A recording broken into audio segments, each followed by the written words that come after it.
need to put on some dadgum blinders and stop getting distracted by the other people running beside us so that we can just focus on what we need to do. Like, have you ever seen what your competitors are doing? You're like, hang it, okay, they're doing that. Should I change what I'm doing? Because all you're doing is putting all this new information, and you're a sponge. Well, guess what happens to a sponge when it gets so absorbent, right? It's like got so much pouring into it. It's literally overflowing. I don't even have to squeeze that sponge. It's leaking already. And if you want your business to move forward faster, then you've got to do the same thing.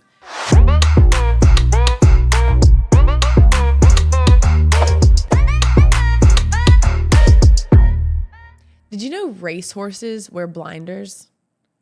Yeah, they put on blinders, and it's not because they're weak. It is because they are built to win. The blinders actually protect their power. And if you want your business to move forward faster, then you've got to do the same thing. So on this episode, we're going to talk about how putting your blinders on allows you to focus, go all in, and stops letting your distractions steal your success. So this is going to be a really good one. And by the way, don't forget that you are built to win too.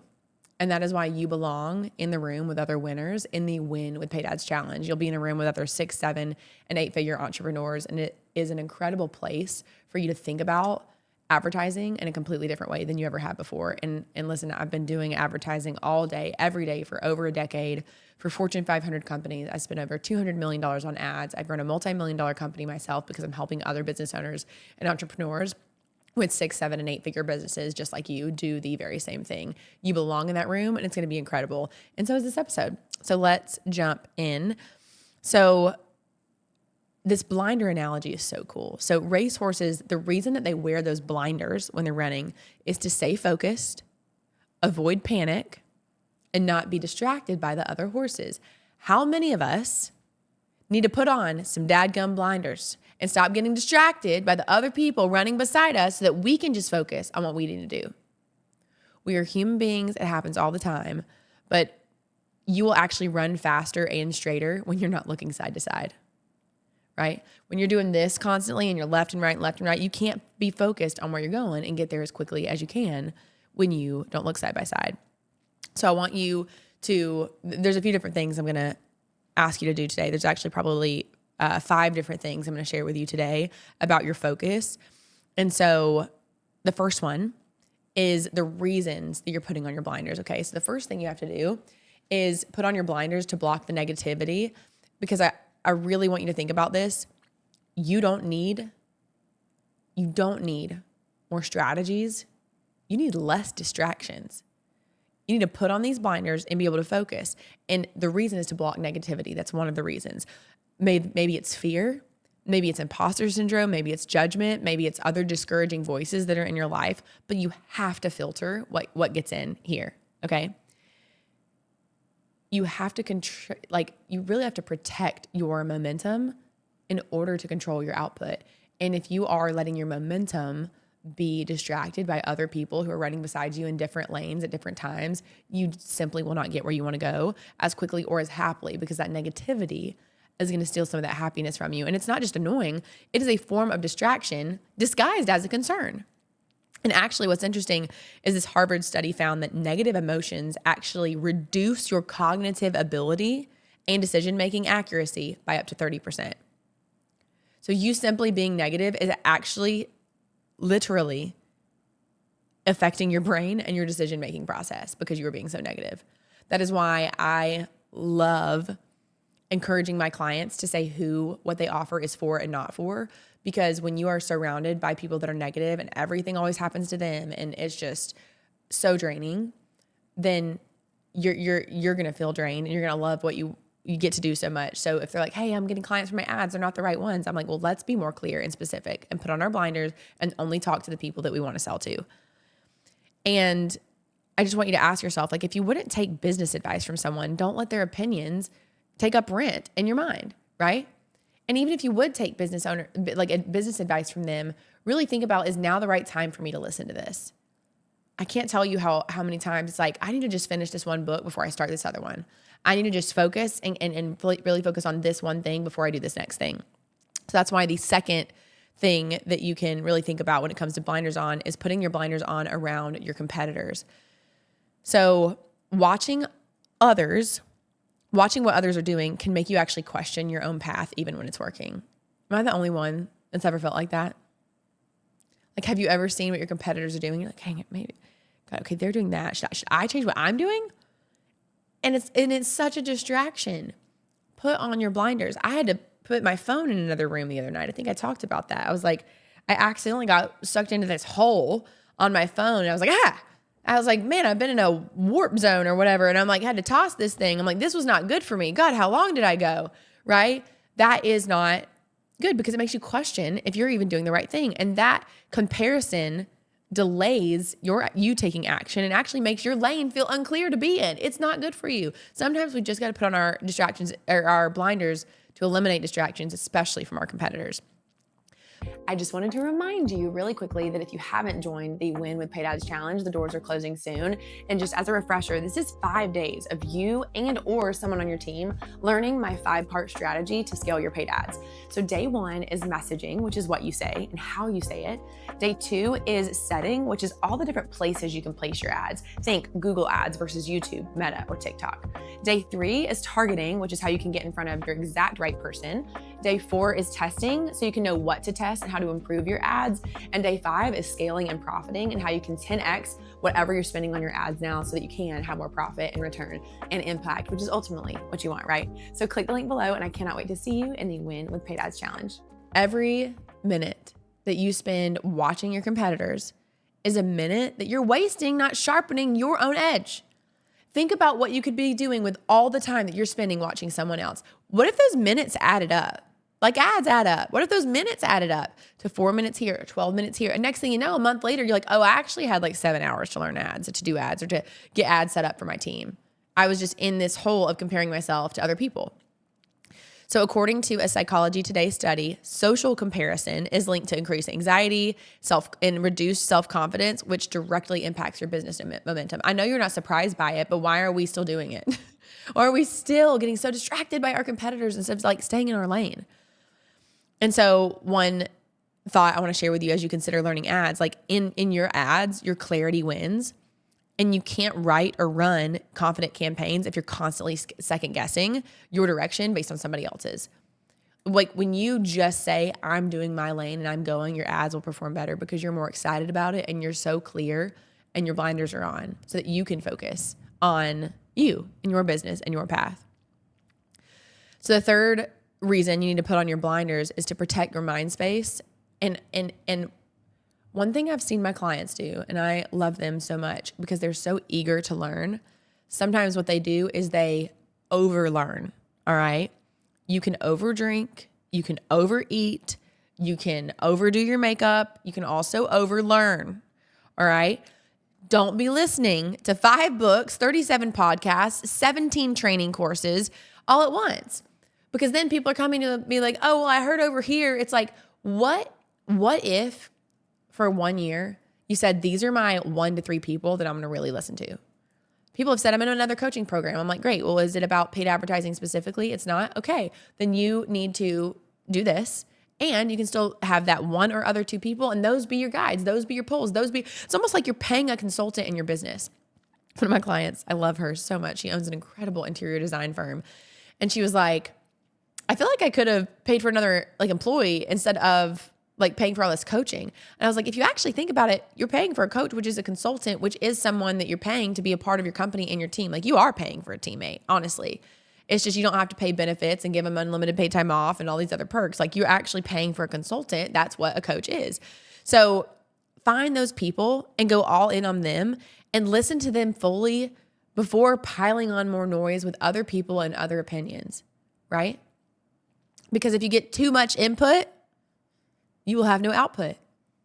Because all you're doing is putting all this new information, and you're a sponge. Well, guess what happens to a sponge when it gets so absorbent, right? It's like got so much pouring into it. It's literally overflowing. I don't even have to squeeze that sponge. It's leaking already. It's overwhelmed. It's too full, right? Don't be a sponge. Don't overdo it. Like consume, yes, but don't overconsume because too much input will lead to no output.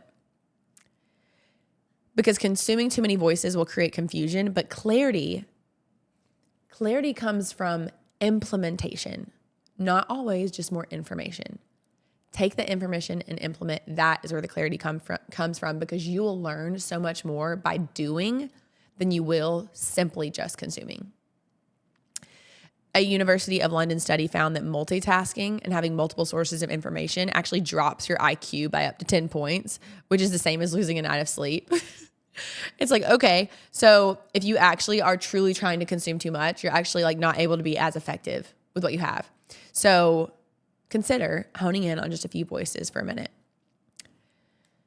And that's why when my clients come in, they're like, well, what ad should I start with, Ashley? There's so many ads. I'm like, let's just start with one and master that one first. And then we'll move on to the others, because I don't want you to have too many campaigns, too many voices, too many things at once. All right, last two things is put your blinders on to saying yes to opportunities. This is one I've struggled with. I'm just going to be completely honest with you. And it's the hardest thing for me to do. I recently had someone who is absolutely incredible, and I am partnering with him on this project. And he actually spoke to my mastermind group yesterday or day before, did an incredible job. He wanted to do an in-person event this year. And guess what? I wanted to do an in-person event this year. And I said, yes, let's do it. And then the more I thought about it and the more I was realistic, I'm like, I am sacrificing my sanity, and my family will pay the price. I will pay the price. My team will pay the price. The price is just not enough. Like, yes, I want it. Yes, I knew if we could create a great event together, and it was really hard for me because I said yes at first and then I said no. And I just want you to consider owning your no. Like, no one else can be in your relationships. No one else can show up for your kids. No one else can be the you that you can. And so sometimes saying no is saying yes to what matters most. And as someone who loves making people happy, I don't want to miss out on an opportunity, because I have a scarcity mindset that I'm recovering from to an abundance mindset. But it's like, oh, well, what if this is the only opportunity? And what if this never comes back again? And if you really believe that you are doing what God has called you to do, God will open up doors for you that you don't even know are there right when you need them to open. And so be okay saying no when your gut says no. I'm not saying don't say yes to anything, because you should. There's some things it's not preventing, it's your scarcity mindset, or it's a lack of belief. Like, if that's why you're saying no, because you have a lack of belief in you, or you have a scarcity mindset, that's not the reason to say no. The reason to say no is when you know it comes at too much of a cost of something else. Now, there's so many yeses that I've done, and I'm like, thank God I said yes when I was scared to say yes. Thank God that even when it was just like a money thing, like it was the reason I was going to say no was because of money, and I couldn't let that be the case. So I borrowed money. I leveraged debt. And I'm so glad I did that. There's just such a difference in over-committing yourself versus committing yourself to the right things. There's some things you need to like say no to other things so that you can say yes to the thing you know you should do, right? And I'm biased, but if you got a business and you're not advertising it, that should be not one of the things you don't do, right? Because your business will shut down over time. And I don't want that for you. So just really being intentional of owning your no, because every yes is a trade-off. And when you say yes to the wrong thing, this is big, okay? When you say yes to the wrong thing, you're saying no to your calling. You know when you're supposed to do it. You know when you're not. There's this Harvard Business Review study, and it showed that the most successful executives attributed their success to one habit. And it said they said no to almost everything that was not mission critical. And in the book, 10X is Easier Than 2X, one of the things it talks about is Michelangelo, when he was building David out of marble. The way that he built David was he chipped away everything that was not David. So he saw what he wanted and chipped away everything else. And that's what he was left with. And so now Laura Beth and I, my director of operations, she's like, it's not David. Everything that's not David, on mission, put your blinders on. Like, that's what we say. That's why I'm like, I have to do an episode on putting your blinders on, because I say that all the time. And here's what I mean by it. So if you're not aligned with what you're focused on right as the most important thing, it's a no, period. Last but not least, why you need to put your blinders on is because focus actually leads to faster results. People have asked me even recently, like, gosh, I feel like a lot of things are happening so quickly. And it is because I am focused on the mission, the one thing. And if you do one thing long enough and well enough, it can be your thing that can speed up everything for you. People pretty much quit their ads, their offers, and their efforts just because their focus is scattered. And they're not focusing on one thing at a time. And they're like, I'm overwhelmed. I'm like, I don't blame you. You think it's ads that are the problem. Ads are not the problem. It's your focus.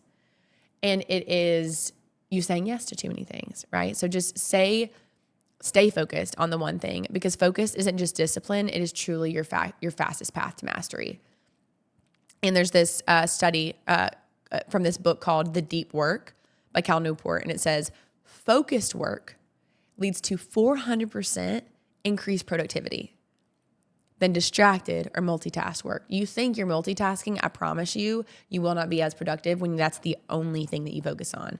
It's why I have to do this with me. I work to do this with my team. I'm like, I'd rather you not be on the meeting than do both. I'd rather you do this than that. Like, I do the same thing. I'm like, why am I even attending this coaching call? Like, there's just one coaching call I love to attend. And it's like, why am I always doing something else? I don't even remember what was said, or I remember two things, right? So trying to pick your focus, and it will lead to greater productivity and greater mastery. So if you go all in on learning ads for 90 days, your results will absolutely outpace someone who has been dabbling for 9 months, truly, if you just focus on that one thing. So here's what I want to leave you with before we wrap up this episode. Here's the summary of everything we talked about. Blinders aren't about limitation. They're about liberation. Number 2, you owe it to yourself to stay focused on what you actually said that you wanted. Number 3, saying no actually leaves room to say yes to what matters. Number 4 is focused energy compounds. Blinders protect your power. And you won't win the race by looking around. You'll win it by staying in your lane and going all in. So speaking of going all in, I would love to see you all in the Win with Paid Ads Challenge, where we dive in and go all in into the 4 ingredients that lead to profitable ads. And so profitable ads is day 5. So in the 5 days, we talk about messaging, which is what you say, setting, which is where you say it, targeting, which is who you say it to, testing, which is how you improve it, and scaling and profiting, which is when do you go all in. So I would love to get to see you live in the challenge. So click the link below this podcast or YouTube video, or go to ashleybrock.com/challenge, get your ticket and get in the room with other 6, 7, and 8 figure entrepreneurs. And I'll see you soon.